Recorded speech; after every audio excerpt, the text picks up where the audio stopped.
Good morning, everyone, and welcome to our first KNRC WebEx. We're going to be speaking about food security this morning with Ted Marshall-Don. I'm just going to go to share screen now and get the slideshow up. Okay, so the subject of food security has come up on many forums, many discussion boards, news media. People are talking about this around kitchen tables and in their communities. So we're going to hear today a bit more about what is food security, what are some of the threats to our ability to get food, how much food do we really need to keep ourselves going and sustain all of our processes to sustain our life. What's the risk of a disruption to our food supply, whether that's the local grocery store or the crop in the field or the garden out back. And Ted's going to cover a bit of all of that, and then also present us with the preferred KNRC solution for food security, right for the household level and right up to a community food sovereignty system. So with that, I'm just going to turn this over to Ted, and he'll take it away. There you go, Ted. It's over to you.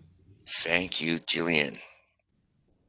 Food security, it's a funny topic for me right now. I'm 2 weeks into a fast, so I end up talking about food while I'm hungry.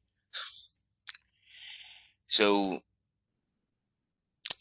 I just saw a NASA news release saying that we're heading into a 11-year solar cycle that will be equal to 200 years ago. And this was the Dalton minimum, what it was called, from 1790 to 1830. And NASA's all giddy about it because the sun is going to be quiet, so it can do whatever NASA thinks. But what they didn't mention was that it was very, very, very cold, and there were disastrous crop losses, and there was starvation and famine, and wars over food, earthquakes, volcanic eruptions, massive volcanic eruptions during the Dalton minimum.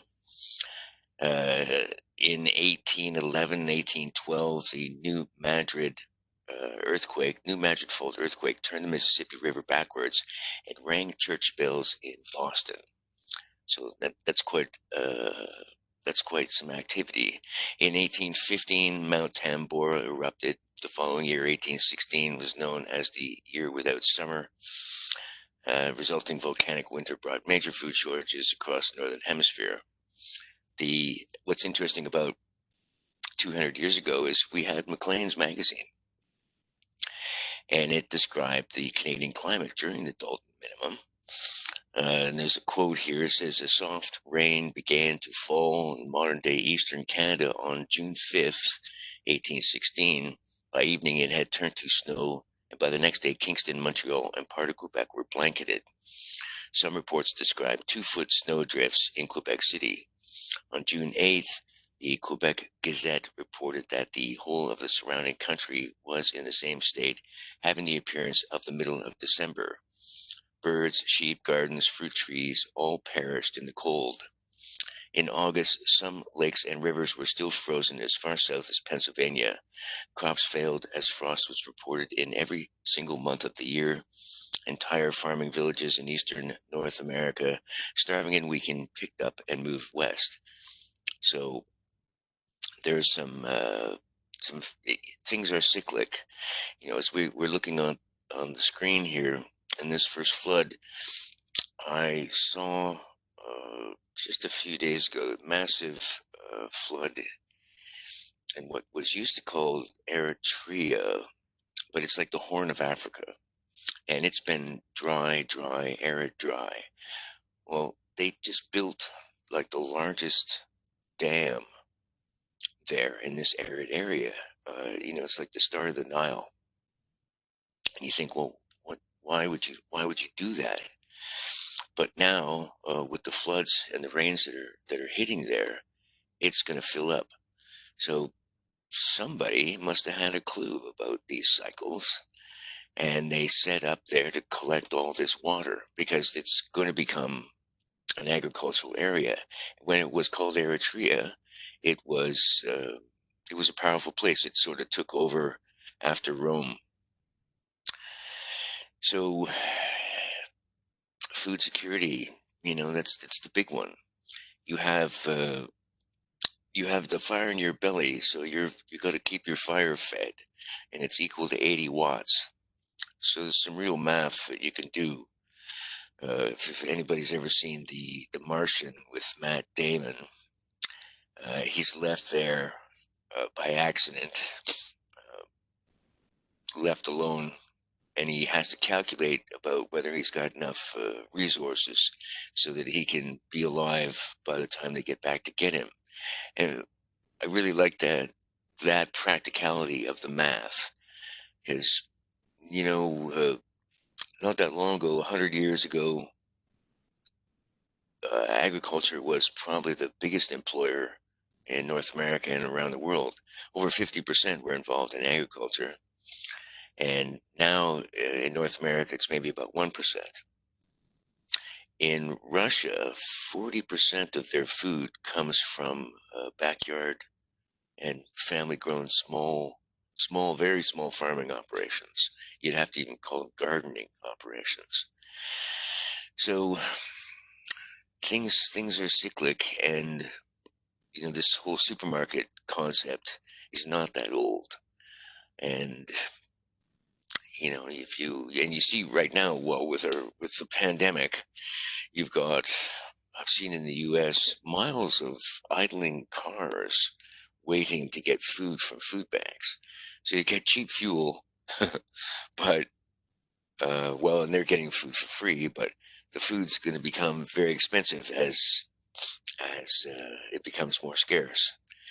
And I have an interest in money, in the history of money, and the original coins, the shekels. They all had imprints of some type of plant on them on one side, and somebody's picture usually on the other side. And the 668 AD, the Jerusalem shekel, Jerusalem revolt shekel, was redeemable for 180 grains of wheat. It was 25 grams of silver, redeemable for 180 grains of wheat from the government stores. Well, 7,000 grains of wheat to a loaf of bread. So you do a little bit of calculation. You're like, well, that's 38 silver coins, 1 ounce coins. And what's the cost of that these days? It makes a loaf of bread worth about $750 USD. So you think, wow, what must have been going on there at that time for that? Well, within 10 years, you had the Mount Vesuvius eruption. And I don't know what the cost of bread was then, because by 70 AD, the Romans had wiped out Jerusalem. So no more Jerusalem shekels at the time. But food security is the big thing. It's every modern or every major civilization has disappeared before this one, if we can call this one a major civilization. And every fiat currency has disappeared before the present ones. And it's all based on food. The gold is fine, but you can't eat it. So tractors great. Well, it's operating while it's sitting. It's worth its scrap metal. So it's really not even just about food, but it's about the production of food. And these solar cycles, the jet stream is shifting. It's all these rise and falls in civilizations, I believe, are tied to food security, and it's not getting as much attention, I think, as it should be getting. And cheap food. We're used to having cheap food. Some places around the world, they spend half of their $2 a day income, whatever it is, to buy food, and here in North America, it's probably less than 10%. And the push to drive everything down, drive the cost down. It's got a short-term benefit, but long-term, there are issues with that. Nobody wants to be a farmer if you can't make a living at it. So, I mean, we could talk for hours about food security, but I think we'll move on to the next thing. Food security is let's just call it the most important thing that we're not really paying enough attention to. As far as extreme events, I've got a little statistic here from 1981 to 2017. Stats show an average of 5 cyclones developed over the northern Indian Ocean per year. However, recent studies indicate that there has been an increase in the frequency of cyclone formation from 2017 to 2019. 2018 jumped to 7 cyclones and 8 cyclones in 2019. Now, that's not long enough to give you some real evidence, but it's interesting. There's been an increase in the amount of rainfall in these areas, resulting in increased flooding. And then the highest rainfall in 60 years hit Rangor, Bangladesh. Worst flooding in a century in the Sudan, with 830,000 affected. I believe that's where I was, they call it all these different names for these locations, but I think that Horn of Africa thing, that's what that one was talking about.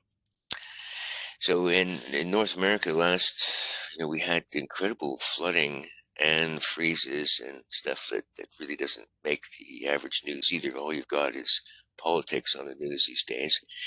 And if there are people that are hip to these cycles, because the grand solar minimum cycle is basically a 200-year cycle, and every other one, it's like punctuated. It's nastier than the average. So if there are people that are paying attention to these things, and certainly there are, lone voices that are not in lockstep with the major voices that you're hearing all the time. So you can count on seasons of flood and seasons of drought, and these things. There was a group called the Mochai that were in, I think it was Peru, and they were a high civilization. They had built, pyramids and things like that, and then they disappeared, and they were only discovered again because somebody they were looking at the mountains, and part of the mountains were falling away, and they went to have a look at it, and they realized that they weren't mountains. Well, they were brick mountains, and as they started digging in, and they discovered a high civilization on par with the Greeks, and they ended up dealing with, I think, 30 years of flood followed by 30 years of famine. And that was basically the end of their organized civilization. They're still around, but no longer the Mochai. Now they're just the locals. So let's, where are we here? Did the Newman-Drew fault.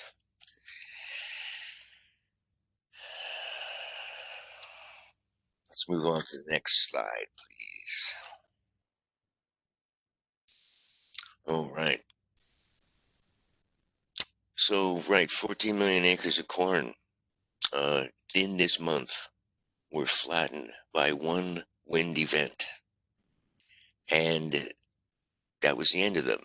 You couldn't tell immediately, but I've looked back at this area. This was in Iowa. And that took, I think, 45% of Iowa's crop. It was corn and soya. And then I did a little bit of research, and I realized that's almost 10% of the United States corn crop, and about 5% of the soya wiped out in one single wind event, which is, scary. That's crazy. Then you have the temperature swings, and this is something that we've seen a lot the Americans call it, some sort of Canadian event where our Arctic temperatures swing down all the way to Mexico sometimes.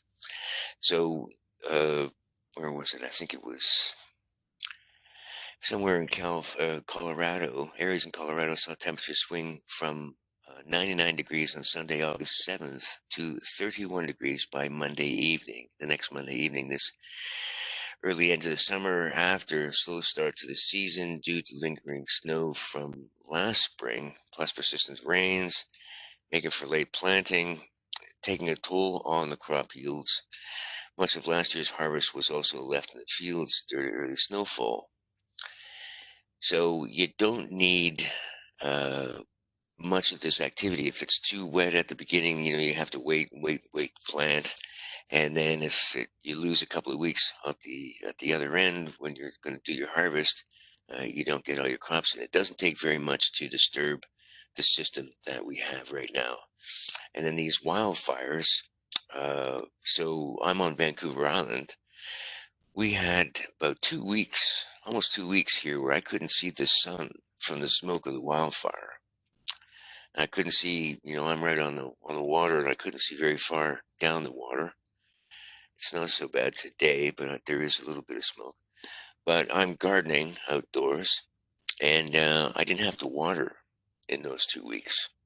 So, my plants, they didn't grow. They didn't do anything in that time. So, the combinations of these different activities, you get the sun going to going to sleep. You add volcanic eruptions to that. It doesn't make for very good growing conditions. And you look into things like this pandemic that is interrupting activity. Everybody staying home. Nobody doing the farming. Nobody doing the processing. You realize how easily our system can be upended. So that's about all I have to say about that slide. What do we got next, Jillian? Next slide, please. Right, here's our image of some of this corn. And that just started to turn brown, and that was it. There was nothing to harvest from there. You might get something that you could make animal feed out of. Certainly no more human consumption. And maybe you get your ethanol part of that, but it'd be very difficult to harvest that. You're not going to machine harvest any of that, I don't think. That's pretty much history. And that was, I think, 100+ mile-an-hour straight winds for as far as you could see, 14 million acres of it. So I don't know if that was overreported or underreported. Um, you didn't see that much of it. Let's move on. Okay, solutions. So for 20 some years ago, I was living in a trailer park, and no access to any kind of growing. I had come from back east where it's cold and it's hot in turn, but the sun's always shining, or often. I get out here into the West Coast, not so much. Uh, Temperatures are nicer, but so much rain and cloud cover. And I was on the North Shore, and you sort of had like a cap, like a baseball cap, and the visor would come out. That's what the clouds were like. And I could always see that the sun was shining south of me, but it was never shining on me. So I inherited a grow lamp, and I set it up in my trailer, and I realized, oh, how much light is affecting you. Because I'd get home from work, and I'd be tired, but I'd start working with my grow light and in my plants, and then several hours later, I would realize how much time I had spent in there, and I was awake and cheerful, everything. So I started developing systems. So what we're looking at here is the inside of a rotary cylinder that rotates the light slowly around the plants, and that's basically so that they can be easily watered was the original concept, because what I had a lot of plumbing in it, and the light doesn't shine very far. You get to realize the limits of light when you're indoors and you don't have any sunlight to help you out. But you don't get a very good look at it, but you get kind of a good look at the abundance in there. Let's have a look at the next slide. Right, so here we go. And you can see the mechanisms, chain drive. There's a little 4-watt motor in there that's rotating this cylinder slow enough that you don't see that it's rotating. You have to stand there and look at it, kind of like a minute hand on an old clock. I'm dating myself. Hey, everybody's got digital now. What's a minute hand? But these are on drawer slides and stacked on pallet racking. That's only 160 watts, and that is almost 20 square feet of growing surface area on the inside of that cylinder. So my martial arts teachers would look at me and say, "What make you think like this?" And I'd be like, "Well, a lot of the studying that you're making me do makes me think like this." They would argue with me and say, "No, you're an oddball." So next frame. So here we go. There's the plants that were in that cylinder. I believe that's Boston bib lettuce. And this was actually in the desert in Kuwait, in some of the buildings that the U.S. military left there. And a little bit of, I'm sure they were insulated. And then no windows, like these were, I don't know what they were doing with these things, storing military apparatus in them or something. But this was, back for the Iraq invasion. And so, right, just standard pallet racking and drawer slides. And it could be set up better, but this was an early testing facility. Okay, next slide. Pretty happy, guys, that they can grow in the desert. Right, so here is a comparison. This was the same area, growing surface area, the same amount of lighting. There's 4 of those E5 fluorescents over top at the same distance from the base of or from the inside of the cylinder. Everything was set up to give you a comparison idea. And you can see at the top left, that gives you an idea of the whole bit. The top right shows, again, the how far that light travels effectively. What's right underneath it is okay. The next row over, again, it just falls right off and there's nothing usable there. But if you were to look back at the previous slide, you can see that the plants are much healthier, much more vibrant growth on it than what we get in flatland. Static versus the rotation. When they're rotating, they're trying to right themselves against gravity. It's a hydrodynamic issue. The plants are drawing water up from the bottom, so they don't like being turned on their side because that interrupts that process. So if you turn a nice pliable young tomato plant over on its side, it will turn itself back up. What happens is the plant growth hormones called auxins are pumped to the bottom of that stem, bottom side of it, and they'll elongate the cells on the bottom. That's the mechanics to right itself against gravity. But if you slowly continue to rotate them, then every part of that plant will be the low part once in a rotation, and we'll get that auxin flush. And the results are quite incredible. And we should see that on the next slide, I believe. Pretty please. Right, so the plants on the left, these are basil, same seed package, they've been alive, same period of time. All the growth parameters were equal. The only thing that was different was the ones on the left were inside one of my early rotary systems, and the white ones on the right were grown static. They were in the same room, so there was no carbon dioxide difference. Plant food was exactly the same. And you can see it looks like they're from different planets. And, essentially they are. The ones on the left were basically, locked into an exercise treadmill their whole lives, and their leaves are larger, the stems are stronger. You can't see that from what we can see here, but much tighter internodal density. There's much more plant in much less space. And you wouldn't know this unless you had it at home, but the taste is much more intense.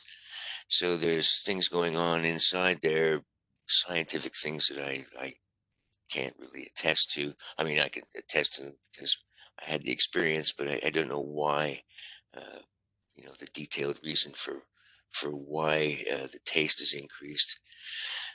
But my experience also in medicinals is that uh, the medicinal values of certain plants are increased from this rotation effect as well. So there's some really interesting things going on with that, and the rotation of the system was the least costly thing. 4 watts. I could probably do it with less if I could find a smaller motor, because there's really no load to rotate a cylinder. It's the only unequal balance part is in the watering cycle. There's a tray at the bottom of that cylinder that's full of the nutrient solution, and it drags the root system through it as it's rotating. So there is water climbing up the one side in the watering cycle. But yeah, that's every time I look at that, I look back and I think, yeah, wow, that's crazy. And you're getting about 3 to 5 times the yield increase from that plant just for the rotation. And looking at it here, it might even be greater than that. So next slide, please, Jillian. Right, and you get a very nice healthy. You can see here it looks a little funny, but that's actually creasing from rapid growth. And you can see that like the plants where the thumb, just on the side of the thumb, they're curled in. They're growing in all directions, actually, because all directions are up once a rotation, and that plant is growing up. So there's different plants I would grow. You'd have leaves and flowers faced in all directions. Very, very odd looking once you pull it out of the system and you're looking at it. Next frame, please.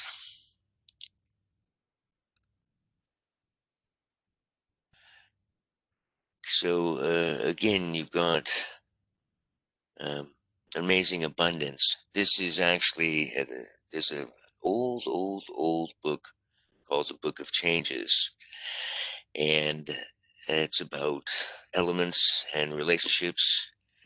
And this one is fire inside movement. The universal archetype of abundance is fire inside movement, and I was like, yeah, I can agree with that. That's exactly what we seem to be here with, and the math will attest for that. For this amount of lighting output in this amount of space, this appears to be the winning design for growing plants without daylight. And it's basically high noon all day long, 24/7. And if you're going outside, you get high noon, once a day. And, in one zone on the planet, you've got the best lighting. As soon as you get away from the equator, not so much. So it's the sort of the inverse of this design. If I were to turn this thing inside out and put the lighting on the outside of it, that's what you get with a planetary concept. And then if you had the hollow Earth and the light was on the inside, that's sort of what we're looking at here. So there's a huge mathematical argument for doing this, and it's not affected by the weather. So here is the yield from one garden in 21 days. And if you were to take those four lamps and, you know, space them out over this area, you wouldn't get anything really. You'd get those four rows that were directly underneath those lamps, but again, you'd get weak production like what we saw earlier, because those fluorescent lamps, you have to be very, very close to them in order to get anything, get them to grow any good plant life for you. So there's something going on with the rotation. Plus, once you surround it, there's a sort of like a microclimate that happens inside that barrel. So it's warmer when you're all tucked in like that. Um, there's just several reasons to run with this concept, and the vertical farming. When you see vertical farming that's mainstream, it's really horizontal farming. It's flat farming that's stacked up one on top of the other. So it's not it's not terribly effective, and it's quite tall. You have to have systems to deal with that, or you're taking your humans off of their feet. And as soon as you get one step up, like on a ladder, you got to have a million warnings, because people tend to fall when they get up off the ground. People tend to fall when they're on the ground, but it doesn't hurt as much. Yeah, so there are a lot of things can be grown. So far, we're only seeing lettuce, but um, with some effort spent and some R&D, like we've done tomatoes, peppers, eggplant, quite a few things that I didn't think would grow when I first decided to try it. Somebody suggested tomatoes, and all I could see was tomatoes smashing around on the inside of this thing. But what happens is, because the plants get so strong dealing with this rotation, constantly trying to right itself to gravity, they just become strong enough, and they hold the fruit straight out, and it doesn't flop around.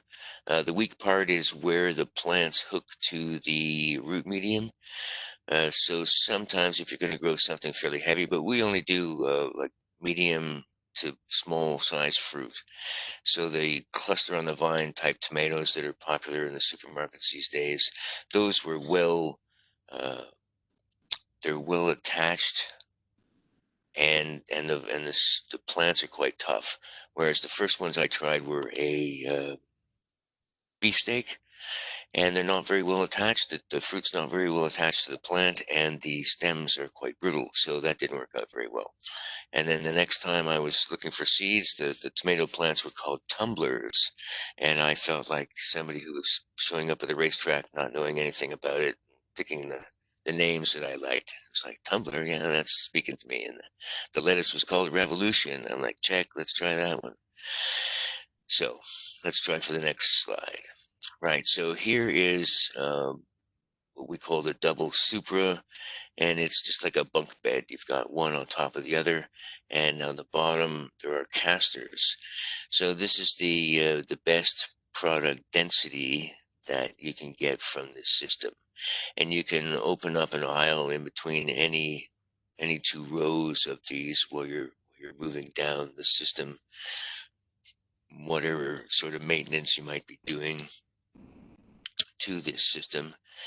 And if you count each one of those things as about 20 square feet of growing, so you've got, with one system, you got 40 square feet, and it's only occupying 8 square feet. So, and again, you're keeping your heels on the ground. The the height of the total system there, you see on the left, 95 inches. So that's working inside of an 8-foot ceiling, no problem. So next system, please, or next frame, please. Right, and here's again, that what we saw before, taking it into warehouse space. let's look at the next one. Right, so here's the next plan for me. So this is what I call the mobile tote. That's like the totes that you would see on a fishing boat or something at the very bottom.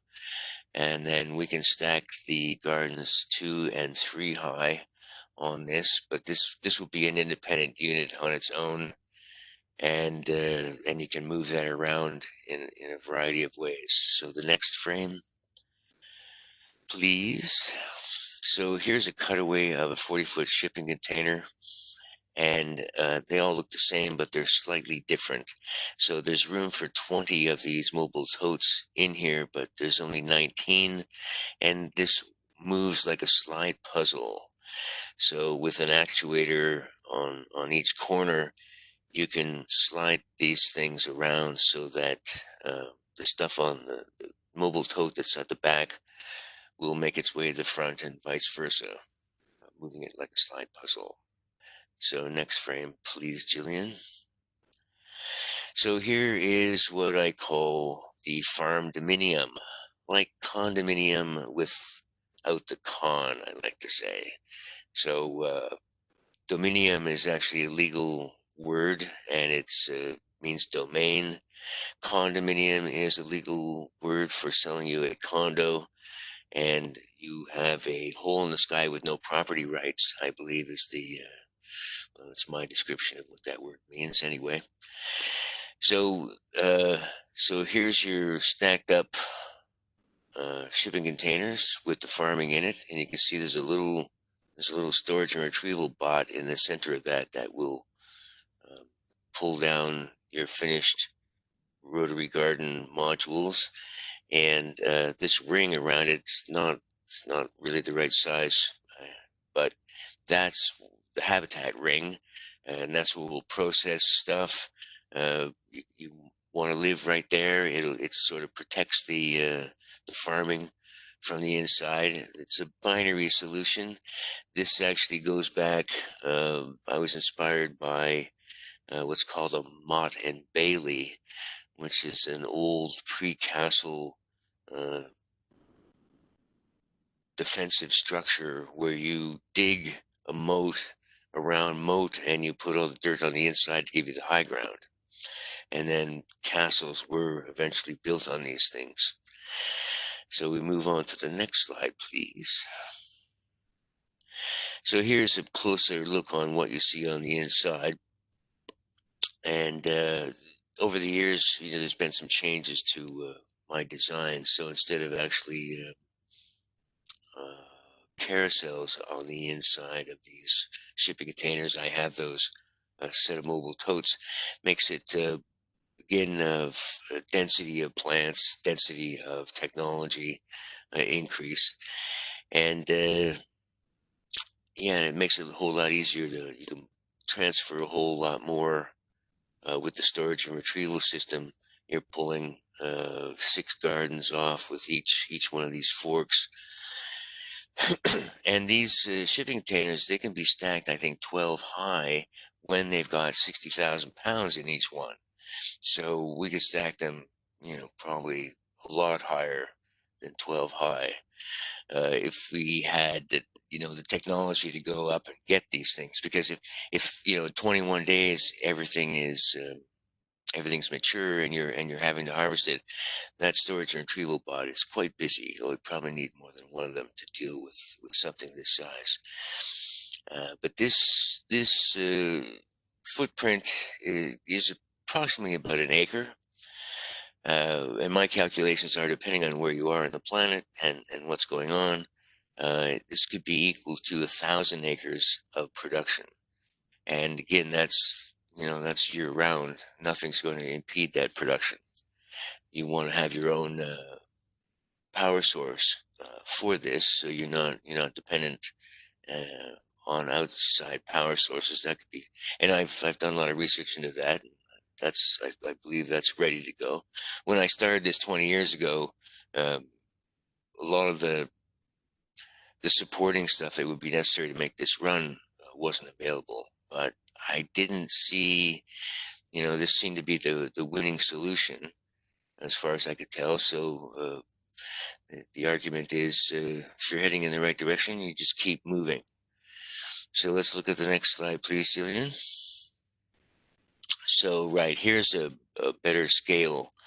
So this dome in the center would be 300-foot diameter, and that we could house, my calculations are about 115,000 of our barrels.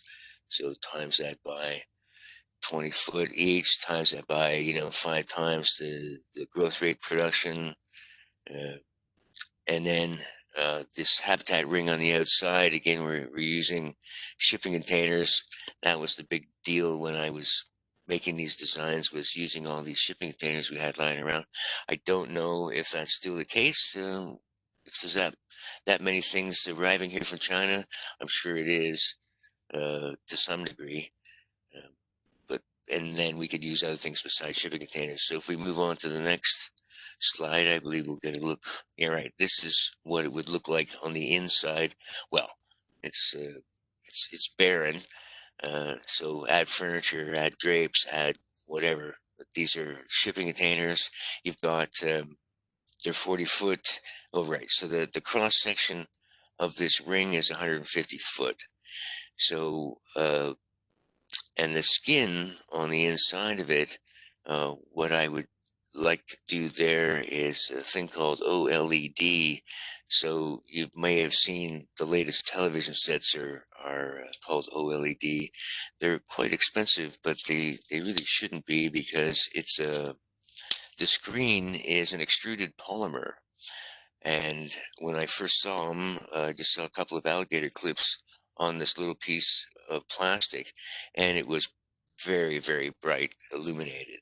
So the lighting now is being extruded. So that's going to change everything that we know. You can buy lighting like this, overhead lighting, in the Home Depots in the United States. And they're talking about getting rid of the windows in airplanes. So you would skin the whole inside of it, and I think it would feel like a magic carpet ride, because you see what's on the outside. You don't see any structure. So this is what I would like to do with this thing. This is a concrete enclosure.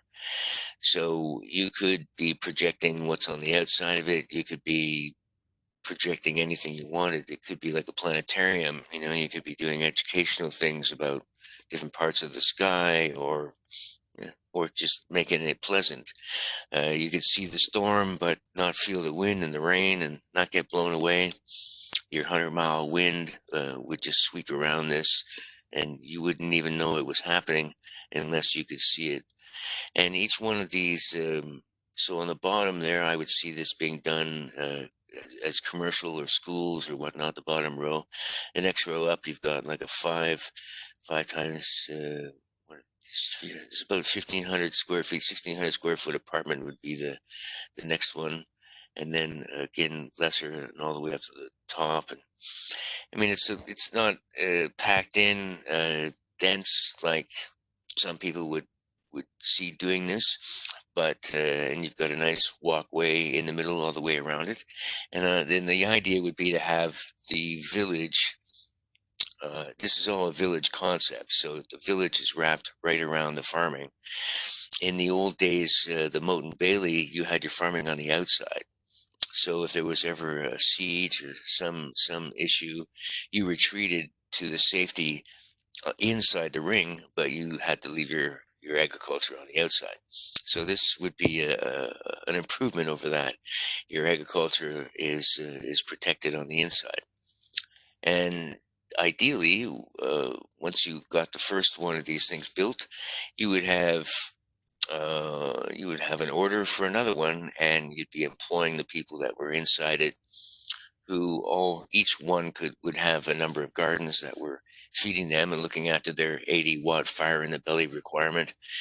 And then whatever else was required. In a village, you need everybody. You need all those services, and you need a doctor and a cobbler and all those great things, so that you don't actually have to venture out and leave the village unless you want to. So that's That's my plan. Hopefully, it can become a bigger concept than just my plan. We can get one of these things built. 'Cause I do believe it would increase the uh, living standards of everyone in it in ways that are not conceived of yet. So anyway, thank you, Jillian,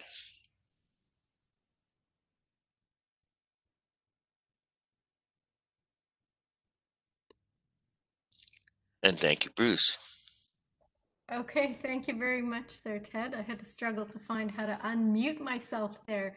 I'll turn this over to Bruce, our live audience here, and see if he's got any questions for you. I thought it was a great presentation, by the way.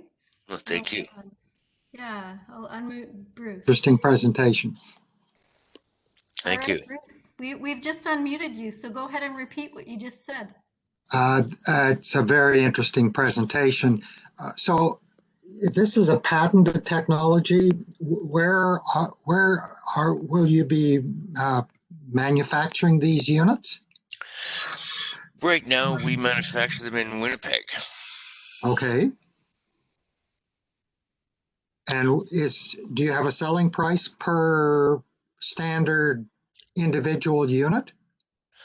Our standard unit, the Volkswagen Supra, is sold for $1,999 US.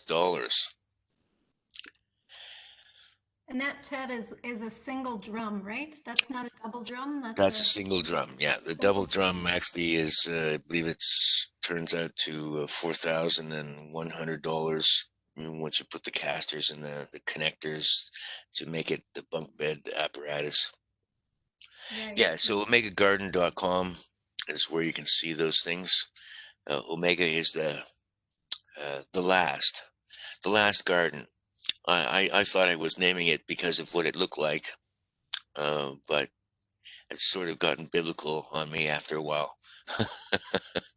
These are also available through KNRC, and the price that we have them listed at is 2,600 Canadian dollars.